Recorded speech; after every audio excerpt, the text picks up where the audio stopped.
There's not one guy, one person in the history of this program that's bigger than the program. What's better than this? Guys being dudes. Oh, what's up, and welcome into episode, is it 150? 150?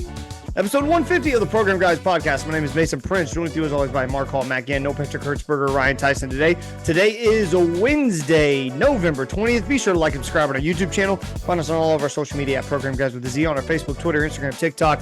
You can also find us on Spotify, Apple Podcasts, Google Podcasts, wherever you get your podcasts. That's where you can find us. Gentlemen, we are in another game week, and by God, we're playing the Alabama Crimson Tide as they come to Norman, Oklahoma for a 6:30 p.m. kickoff. Myself, Ryan Tyson in attendance. Mark, are you going? Mark is going. Matt Gann, are you going? I will be in town. Not sure if I'll be going to the game, but I will be in Nompton. Uh-oh. Sounds like we got 4 out of 5 boys in the 405. Might be trouble. I'm smelling some trouble this weekend. Oh, I'm smelling Are you trouble. going up for the game or just because family's there? Thanksgiving. I'm going back for Thanksgiving. Oh, you'll just get to stay the whole week. Nice. That's super Love that. cool. That's Love super that. cool. I'm working a lot that week. So the kickoff is at 6:30. Oklahoma 13.5-point dogs. No. Last time what I've I checked, Good as of this evening on Tuesday night record for the boys. First things first, guys, I kind of want to jump out ahead of this news of Julie Venables. Her cancer is back. Want to get out ahead of that, and obviously, you know, we're all on Team Venables here. Julie, keep fighting the good fight and keep swinging, as they say. And just thoughts and prayers to her, man. That sucks. Brent says she's in good spirits and feeling well. I don't really know. Do we know more than that at this point? I feel like We know that it was gone in March and it was back in May. Yeah. And they didn't share it with everyone this time.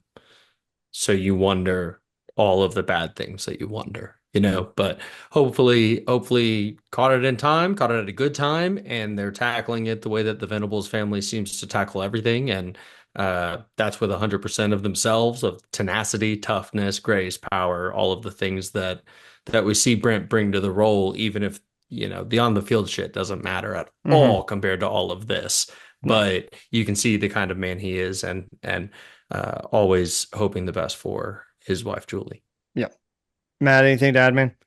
No, thoughts and prayers for the family. She's been through it before, and I know she can get through it again. So I know we're all giving our thoughts and prayers to the Venables family as they continue to fight through. Yeah, the really rooting for them. Yeah, it sucks, dude. It just it's terrible. A very tough segue, but we're gonna move through it. Some recruiting news to kind of hop on, just because I feel like it's a big deal. Michael Fasusi going to Texas this weekend for a visit. He is committed to the University of Oklahoma, but as Brent Venables said in his press conference or coach's show or whatever he said it in, you don't take other visits if you're committed. So not looking great. Mark, you had a tweet earlier about the Cal quarterback who is going to Cal. Can you kind of elaborate on what you were talking about that? Because I thought it was a good point. Yeah, good reporting out of On3's Pete Nakos, just saying something about how the newly stated 5-star quarterback, and I don't know his whole name. It's he's got a first name and then a hyphenated last name, and I just don't remember them. But instead of visiting Georgia this week like he had planned, he is going to stay home and go to the Cal game because it's their last home game of the season. And that just seems like what you would expect a committed 5-star to be doing. To be visiting someone else on this last weekend is kind of a pretty tough look if you're Oklahoma here and this was a cornerstone of your class. That said, the dam has sort of been breaking on this policy all season long, right? Mm-hmm. Cortez Mills takes a visit to Nebraska.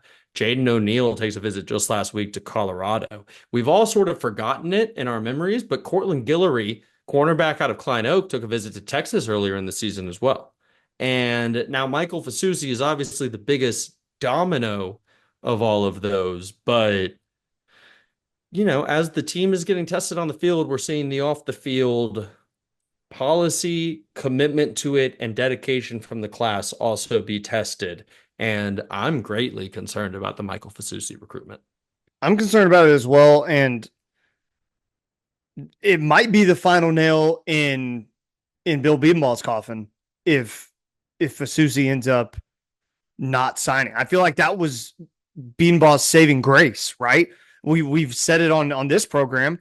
I feel like is that you kind of want to keep him around because of the guys you have committed and the guys who obviously have a relationship with Bill Bedenball. But I don't know, man, with the way they've been performing this year, and then if you lose one of those two marquee guys that a lot of people were hanging their hat on, Matt, it sounds like bad news. Yeah, and I talked about, I think it was maybe 2 pods ago. This is kind of the season for flips to start happening, some decommitments. We're already seeing it across the board, just not Oklahoman in particular, but a lot of these 4 or 5 star guys reconsidering their positions depending on what that team is doing. And I guess you can't blame them, right? You don't want to go into a program that you think is a sinking ship and can't bolster your own self and what you want to accomplish in your own college career, especially with the way the NIL landscape is and money can be thrown around, especially you're talking about Fasusi going to Texas. Is he also visiting A&M, I saw, or is it just the Longhorns? I thought there was a rumor of an A&M visit as well. It wouldn't surprise me if that was the case, but these are two marquee programs that have a lot of money that also have been playing very well. So it doesn't surprise me, but it's also a huge development because I actually saw a tweet earlier. I forgot who it was by, but Fasusi decommits. We only have one player in the top 25, or sorry, the one player in the top 100 in the top 25 or for 2025 recruits. That is not very good to lose that domino effect, and that could really hurt this recruiting class, only having one guy in the top 100. I'm really worried about this moving forward. That's for sure. OU gave an offer as well to a defensive lineman out of Jinx, Oh, Oklahoma. real fast, Cash real it, fast, yeah. real fast. Just on the Bedenbaugh thing, right? Yeah, Because I think that there's still some milk on that teat to pull on. I think that it was always a saving grace that you had Michael Fasusi, and let's not just forget about Ryan Foje. In Of many course. classes, Ryan Foje would be our number one offensive tackle, and we'd be stoked about it. The timing of this has us a little messed up.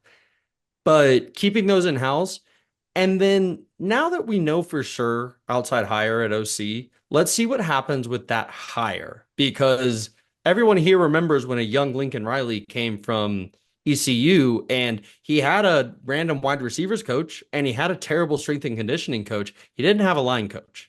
And he looked to who was on staff to fill that out. You couldn't ask if you're an incoming coach for a better person to try and teach your style of play than Bill Bedenbaugh. Obviously, results haven't been there for us as guys, as fans, as viewers of Oklahoma football. But in the coaching world, you fire Bill Bedenbaugh, he's got a job tomorrow.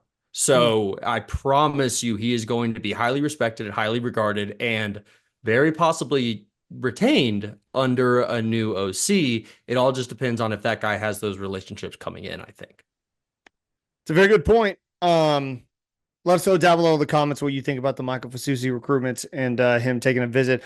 Another recruit just touching on real quick, Cass Jacobson. He's a 3-star defensive lineman out of Jinx, had an OU offer and just committed to USC.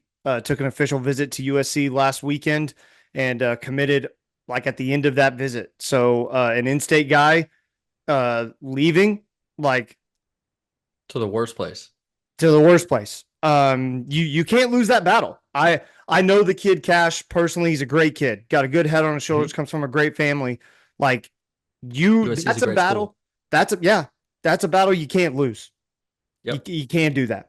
And it makes you think something shifted somewhere because Josh McQuiston threw in a crystal ball for him when he reopened his recruitment. And Josh doesn't get those wrong, especially with local kids super often. So I put stock in that too, and I was surprised as well.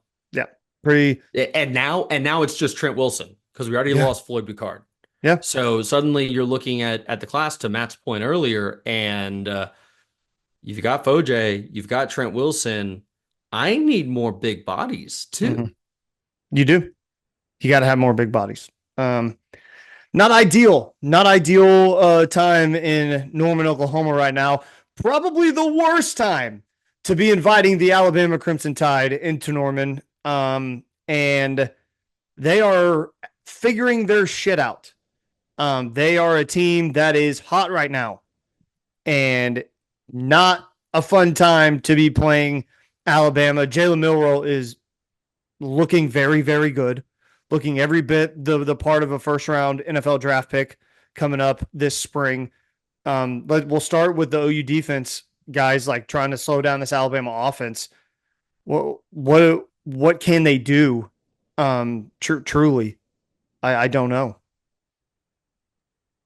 Dude, especially when you look at past just Jalen Milroe, you look at maybe their second most effective player on the field all year has been 17-year-old Ryan Williams. Yeah. That's a freshman that's better than all of our freshmen. Mm-hmm. That guy is unreal. He's a freak. And the last 2, 3, 4 weeks, the cornerback position has been the one that we have constantly harped on in all of these post games. I think that's a mismatch we really need to account for.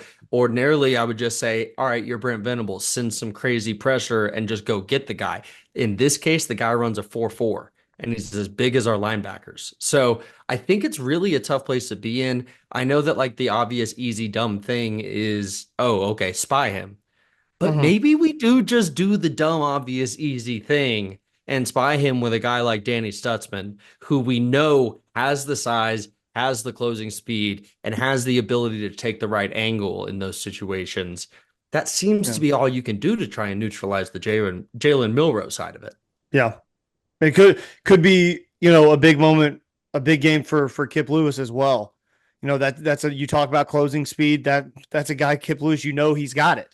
Absolutely. That's a guy I think you should comfortable in space. That's a guy you should key on as well. I mean, the obvious point you're going to make is you're going to have to get some sort of pressure, which I don't feel like they got against Missouri. I don't feel like they got any pressure. And you're going to need that from Ethan Downs, from Dominic Williams, from DeJoun Terry, from those guys on the defensive line. I hope they can get it. Alabama's offensive line's massive. They're huge. From wherever the hell PJ Adebawore is. Yeah, wherever he is. Man. From Armace and Thomas in quarters 1 through 3. Yeah. Right? Like stepping up in the ways that we sort of expected these guys to 10 games ago. Yeah, Matt, what do you think? You've been quiet.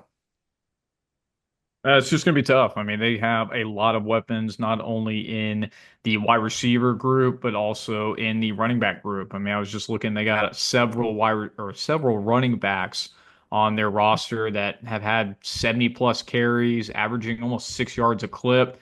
And then you talk about Jaden Milroe being a dual threat quarterback. So being able to keep him in the pocket and making you beat him with his arm, but then he's got a plethora of weapons to use either out of the backfield or like we just mentioned with Ryan Williams, who should be in high school right now, but now he's just dominating secondaries and cornerbacks, which is just unreal, especially the way you watch him run. And obviously Alabama's had just the run of wide receivers, obviously with Heisman, Devin Smith not too long ago, but they just keep producing these guys just like Ohio State. So it's going to be a real test for the secondary, but you got to keep Milroe in the pocket and make you beat him by his arm. Can't let him escape. That's where he's going to do a lot of damage on the ground. I mean, he's already got over 600 yards and 17 touchdowns rushing by himself. So it is going to be a tall task for this Sooner defense, who I believe in the press conference, one of the stats was they have defended the most possessions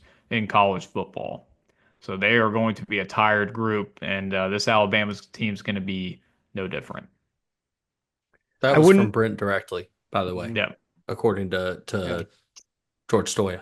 Yeah, I just wouldn't be surprised to see Alabama try to come out and just throw the ball around the yard. I would not be surprised to see that at all, especially with how much the cornerbacks have struggled. I just think those are guys that are going to get picked on today or on Saturday. And we've played well against the run. I mean, Hmm. that's just a part of it too, right? Is we've played well against the run. It Yeah. has been those deeper passes, especially towards the sideline, that have just really kicked our ass. Or if a safety goes somewhere else and then it's just corner one-on-one, that's where we're cooked. Yeah. And It's gonna. Ryan Williams is like fast as shit and better Yeah. than, you know, He's like he's a very look at good. all the receivers we played because Trey Harris did not play for Ole Miss. Luther Burden might be better. Hmm. That's what I got. Like Isaiah Bond might be better. Ryan Wingo could end up better, but Ryan Williams is damn good, man. Hmm. I I agree. I yeah. I think Ryan Williams might be the second best receiver that they played this year, and not a great time to play him. Not a great time to Mm-mm, play him. mm-mm. I think this is going to have to be a Danny Stutzman, Billy Bowman masterpiece. If you have any shot at winning, you're going to need one of those big plays. You're going to need a random strip. You're going to need, Robert Spears Jennings. yeah, an RSJ moment. You're going to need. I'm starting to get sick of the term because it's annoying to be like, oh, Oh no, Sooner there it Magic is. when you're like not a winning football team. It's not fun to talk about Sooner Magic when you're not a winning football team. And but you're gonna need it. You're gonna need it. And who gives that to you? Who who steps up and is there in the big moment when you need him? Because look, I'll say right now, I don't think OU's gonna win this game, but there's gonna be a moment where you're looking at this and you're like, they have a chance to do something right here to make a statement or stay in the game or take the lead. And the defense is going to need to step up and give them that moment. And I'm not saying they have to have like a pick six or a scoop and score or something like that, but like a turnover at an opportune time, when you got them backed up or they're marching and you stop them, like something like that is going to be big. And I'm curious to see who might step up and give you that. Name that comes to mind for me is always Peyton Bowen. Mhm. It's always Peyton Bowen. And we Yeah. haven't seen a ton of the explosive Peyton Bowen plays this season, but it just seems ripe for a crazy punt return or if he's rotating in at safety, doing something for us. Yeah, got to Hell, win his the brother is. Yeah, and I think we have to win the turnover battle. OU has done really well when we can win the turnover margin. We just haven't really been able to do that. Not getting a lot of pressure on QBs, strip fumbles, and not a lot of interceptions that we've seen so far in SEC play. But they're going to have to find a way to get the offense more possessions, create short field opportunities, and try to get this offense on the right track. They just can't be on the field the entire time defending. It's going to be really tough to stop this Alabama team from scoring. They just have such a multitude of ways to attack you, running, passing, whatever it might be. Over on the offensive side of the ball, yeah, Mark is shaking his head, and I agree. Um, I don't The know. biggest news on the offensive side of the Yeah, ball this week is that Xavier Robinson is going to be burning his red shirt. And again, we've discussed this. That's coaching malpractice that red shirt even in question at this yeah. point. Either he should have been playing much earlier or he shouldn't have taken the garbage snaps to get against Ole Miss and Texas. But that is the biggest news, I think, is kind of the thing, Hmm. right? We're at the end of the season, 2 games left, everything's gone wrong, and we're looking to a freshman running back and asking him if he's comfortable burning his red shirt for this. It's bad, man. Yeah, not great. Not great. Matt, your thoughts on the offense? Yeah, for the offense, I was just looking at some of the prior games, whether when Alabama was close with South Carolina or that loss to Tennessee. And really, the method to attack this defense is going to be getting established the run game. They are, let me just double check this. Looks like they're 53rd in the FBS, giving about 132 yards on the ground, which is also 12th in the SEC. So if there is one weak spot to this team, it is the amount of rush yards, the ground and pound. Tennessee was able to get 43 rushes for over 214 yards, which obviously led them to their victory. against them a few weeks ago. So I want to see, hopefully, I don't know if we heard about Javante Barnes, so I'd like to see Barnes in action. Obviously, we missed him quite a bit when he was out, but more Xavier Robinson. We saw a lot of good flashes from him in the Missouri game, so that could be the new 1-2 punch. But if we're going to be able to beat this team, it's going to have to be time of possession, use the ground and pound, let Jackson Arnold make just smart, simple decisions and keep the chains moving. But I think the run game is going to be very key in this one if OU is going to have a shot. You saying that makes me think this is the game for the Jack offense. You go heavy formations. You bring the running backs onto the field. It's got Javante Barnes. Actually, you don't go heavy formations because I hate all of our tight ends that play. So you spread them out. You go quarterback in the backfield, both running backs next to you, Barnes and Robinson, and you try to run them into the dirt while the defense is a little bit spread out before you go to the deep Deion Burks pass. Right? Simplify this thing. That's what teams do, man. And Matt, you bring up an excellent point about Alabama's lack of efficiency against the run. You have to lean into it because that's the only thing we have. Mm-hmm.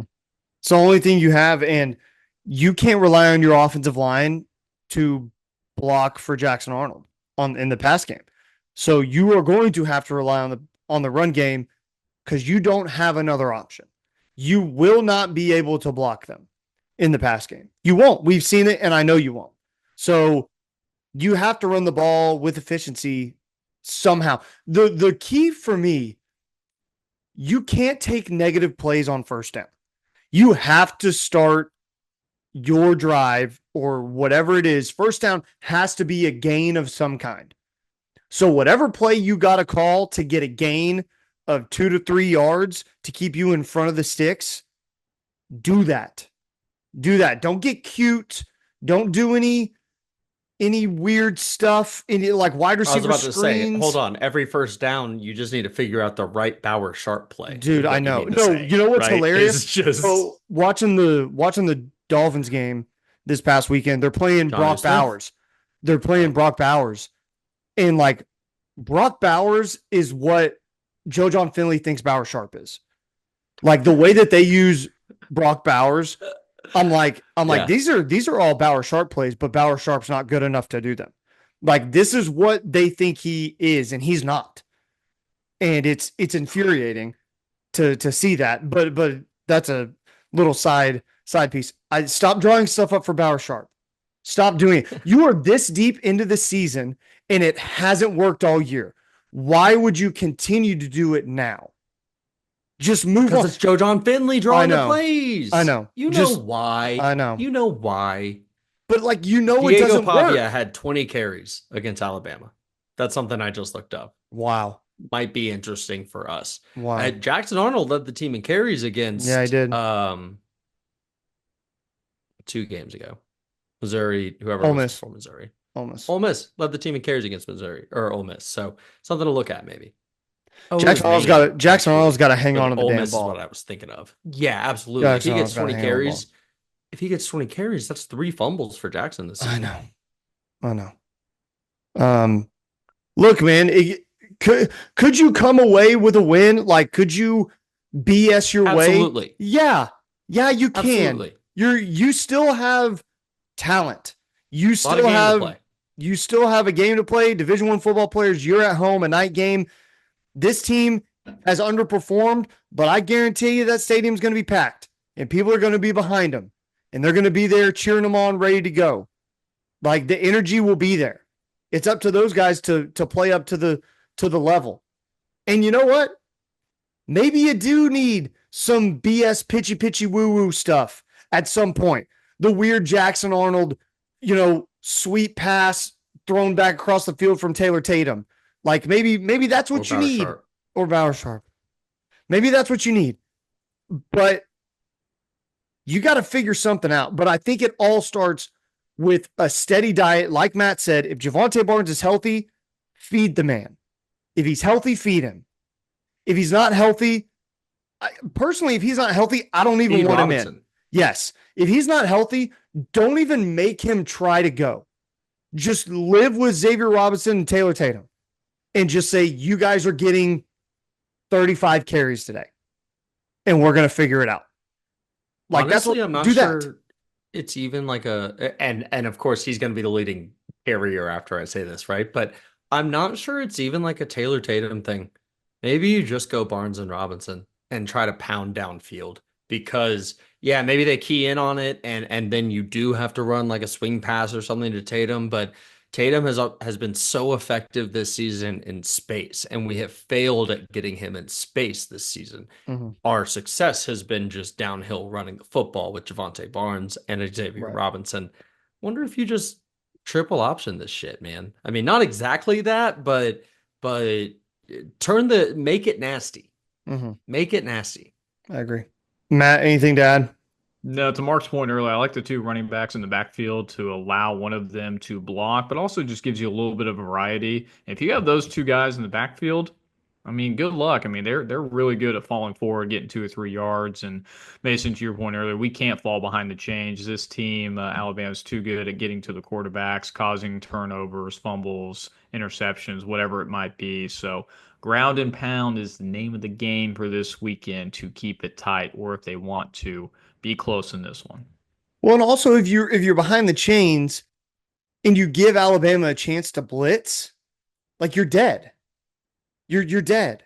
Because your offensive line, number one, isn't good enough to know their assignments about how to even pick up a blitz. And number two, that means that you're having to throw the ball and throw it for more than 5 yards, and you might be screwed.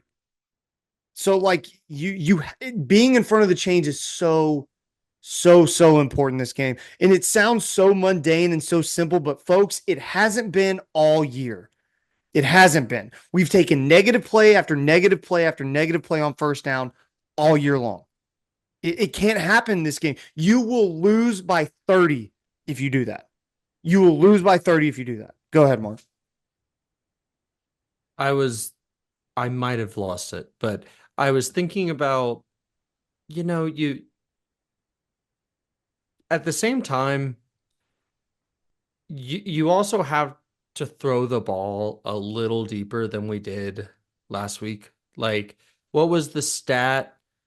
Jackson didn't complete a pass deeper than like 7 yards, 11 yards. We only had 2 plays of 10+ yards. It was the Taylor Tatum pass and the fake punt. There you go. Right. Which means Jackson did not complete a pass for more than 10 yards. Right. I'm not even saying you necessarily have to complete those passes, but a prerequisite for running the ball like that is also being able to just sort of scare the defense a little with a play to Deion Burks or a deep pass to Jaleel Farouk, something crazy to Zion Reagans. Rest in peace. He's not playing this week, man. No. We got the guys back. Yeah. And I was very shocked we didn't see that last week. So surely they'll do something. Yeah. Matt Gann, you want to give us a little? Oh, wait, we'll do score predictions real quick before we circle the wagons. Return to the circle of wagons, folks. How exciting! Are we circling tonight? He said he's going to give us a little bit. Going to give us a little taster. Yeah. A little taste. A little tease, a little teaser. Little taste. Okay, Just Matt, the tip. go. Yeah, just the tip. Matt, go ahead and give us he's a Packers fan. Go ahead and give us your score prediction. Yeah, I think Alabama was one of the hottest teams coming in. They absolutely decimated LSU a few weeks ago, beat your lovely Mercer 52-7. It's gonna Boy, be I a was wrong. You sure were. I had to mention, mention that trap game. I didn't I'm think gonna- they were going to lose. I just said that Mercer may come out a little hot, and they didn't. It was 28-7 before Mercer even got on the Were they board. in So, blank? Yeah. yeah. So go ahead. I'm gonna go. Man, this Alabama team. Just watching them week in, week out. They've just gotten better and better. I'm gonna go 30. No, I'm gonna go 40-13. Woo. 40-13. High number. Yeah. Okay. Matt has Alabama doubling the spread. Yeah. In this game. Yeah. Yeah, I got Bama 27-13. That's what I have. I Okay, just don't so think Bama cover. yeah, Bama covers. Sure. I just don't think we can score. I just Yeah, don't. I just that's my don't. problem. Like that's the thing. Like it's gonna be like some it's gonna be like 20-10. And you're gonna be like, hey, we're like sort of alive. And then it's gonna be We used to be 27. alive in these games. Yeah, and then it's gonna be 27-10, and you're gonna be like, yeah, whatever. We're dead. Like we're just done. We got no shot. That's the feeling I get. So 27-13, Bama covers. That's what I have. Yep, I like all of that. Can't dispute any of that. Going Bama 31-24. I There you think go. that hopefully we see a little bit more Deion Burks and Dalil Farouk than we did last week. We Mhm. actually see some plays that are designed to get these guys the ball and we feed them. I don't know, man. I guess 31-24. Let us know down below in the comments your score prediction for the game. We read every single one of your comments. Let us know down below. All right, it's now time to circle the wagons. Matt Gann here with the circle. Haven't had it in a while, Matt, but you got a Yeah, it's little been a something while. for the people. Give it to us, Yeah, bro. I'll get a little teaser, some good updates. I'll have a full slate next week because volleyball, soccer, and some other of these programs are actually wrapping up some of their seasons or coming down to the stretch or the last stretch of the year. But I'll go ahead and start with two programs that recently started over the past month. That is OU's women and men's basketball. Starting with OU men's basketball, a lot of hype around freshman point guard Jeremy Fears, one of the top recruits in his class that Porter was able to get into his building. And so far this year, started out 3-0 start, kind of the preseason phase, Yeah, right. facing Lindenwood, Northwestern State, and Stinson. Most recently, they will play East Texas A&M before taking on the Battle for Atlantis, the tournament they have taken a part of the last few years. And their first round matchup will be Providence and then Davidson or Arizona. So good start, hopefully good competition for OU's men's basketball as they enter SEC play later this year, which is a very tough basketball conference other than the Big 12. Shifting to over OU's women's program, Jenny B has got the girls as number 9 heading into the season. That's one of the first top 10s that we've seen for OU's women's program in a long time, as they did get one of the highly recruited players out of the portal, Reagan Beers from Oregon State. Man, she reminds me a lot of Courtney Paris. A lot of good footwork and the way she plays into the paint. She has already had a really dominant performance in a couple of their games. They're actually playing, or they played yesterday as when this pod is releasing. They are currently beating Wichita State 74-45 in the fourth quarter with about 5 minutes left. So it has been a dominating performance so far. They played Southern U, beat Virginia 95-51. I think they broke a record for scoring 122 points. Again, Western Carolina. And again, playing Wichita State before they take on UNLV and DePaul. So watch out for Jenny B and these girls. They have a really good squad. They have Skylar Van coming back from last year and a couple good freshmen on the squad as well. So really highly anticipated year for women's basketball and hopefully to see some good talent out of OU's men's basketball. OU soccer for women recently ended their season. They were 10-7 overall, but only 3-6 in conference play. SEC and the ACC are pretty good programs overall for soccer themselves. So that is going to be a tough program. But they did end on a two-game winning streak to end the season, where they beat Old Miss 4-1 and the Florida Gators in Gainesville 1-0. And so next time on the wagons, I'll talk a little bit more about volleyball, track and field, and tennis as they are getting it, like I said earlier, to their more post conference or post tournaments in the next few weeks. I'll have some good updates on that while these other sports are coming in fruition. That is Circle the Wagons. Thanks Love for that. joining. Heck yeah. Full slate for us next week. With Matt, we will wrap up the show with our PGP MVP of the week. So go ahead, Mark. Who's your MVP, man? I'm gonna go LVP, Yeah. Okay. actually. I'm gonna go the Atlanta Falcons. Mm, I just don't tough. know what it takes to get Sean Payton's number, but they just cannot do it. They can't do it. I'm not going to stack this game up to Bo Nix's special performance. I'm not going to stack the game up to the several defensive replacement players playing corner specifically for the Atlanta Falcons. I'm not going to chalk it up to the failures on offense because while they were there, that's not really what this is about. This is about Sean Payton owning Flowery Branch, Georgia, owning Atlanta, Georgia in a way that is just really nasty and you would hate to see it, right? It's like Yeah. if I don't know, Bob Stoops left Oklahoma and then went somewhere and kept dominating Oklahoma State. Those guys would be they'd hate it. They'd Yeah. hate it. Yeah. And it feels a little bit like that. So LVP, the Atlanta Falcons, still have some modicum of hope for maybe the second round of the playoffs, but you can't go losing games to the Denver Broncos, man. Yeah, no, you can't. I needed you guys to win that game too. That's Oh, unfortunate. Hey, not yeah. the wild card for Yeah. sure. How about Bo Nix, baby? Yeah, In no other He's the best rookie structure does quarterback this work. this year. In no other structure does this work. I But know. Sean Payton's crazy. yeah, I agree. Packers, Matt. Packers beating the Bears. It's so funny to me how the He's a Jets Packers. fan. Yeah, you're right. You are a Jets fan, so it is tough. It's so crazy how the Packers own the Bears, like own them. No matter who is playing quarterback, no matter who's there, the Packers own the Bears. It's got to be brutal to be a Bears fan. Like, got to be brutal. It's so funny.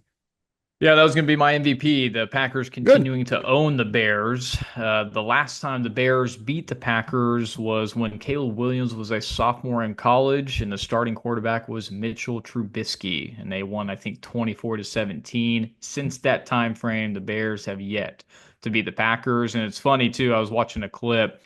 Special teams coordinator Rich Bisaccia, who came from the Raiders last 2 seasons ago, I believe, maybe 3 at this point.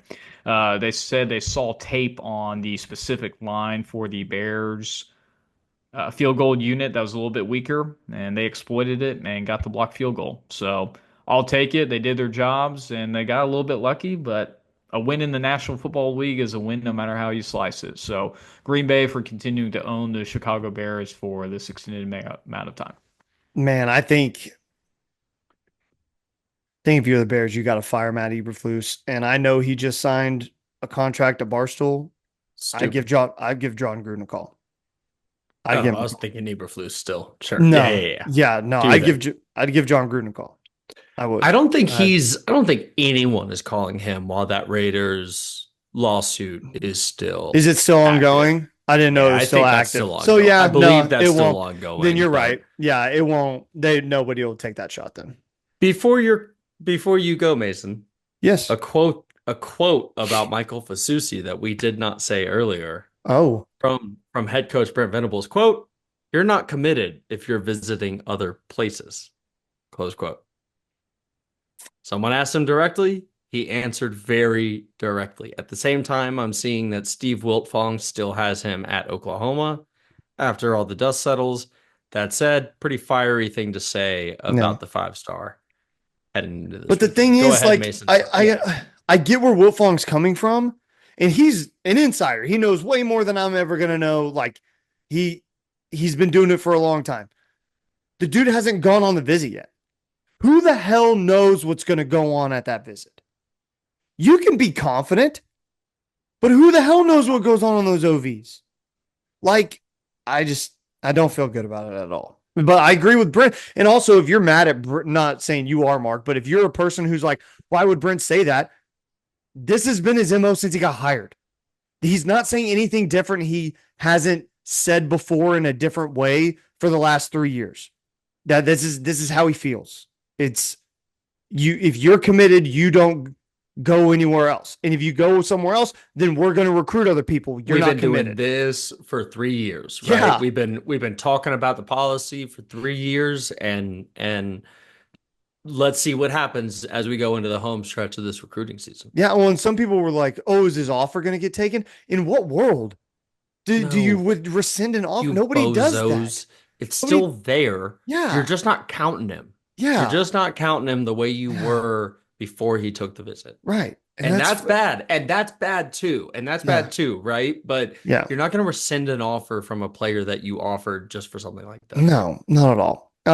My MVP is just Norman, Oklahoma. We're gonna have the last home game of the year this year, and while it was tough, it wasn't the football that we wanted to see. Man, every time I get to go to Norman and see you guys and see other people and sit around and be in that stadium and go to Logie's and eat Tea Cafe and eat at Ray's and do all that stuff, man, it's special. It's a special, special place.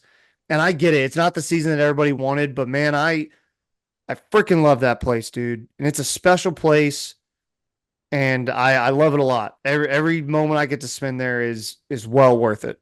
So Norman is my MVP this week. It's been really cool for the home games that we've been to, just random little conversations with SEC regulars who are impressed with Norman. Yeah. Who are impressed with the fans, the atmosphere, the vibes, Campus Corner, all of it. They come from places bigger and smaller, and they're all sort of enjoying what the city has to offer. So I love this one. Shout out Norman. Shout out. Shout out Norman. Not from you, Matt. It's different. What? Yeah, it's different, man. And that's going to do it for this week's show. We will see you this weekend for the post-game pod. Probably going to be a Sunday pod because it's a late game, and a lot of us will be at the game. So it'll be a Sunday pod most likely. Be sure to like, subscribe on our YouTube channel. Follow us on all of our social media at Program Guys with Z. Find us on Spotify, Apple Podcasts, Google Podcasts, wherever you get your podcast. That's where you can find us, folks. We will see you this weekend. Boomer Center. Hopefully we get a win. Please, dear God, do something. That's going to do it. Matt, take us out. Keep pushing it, baby.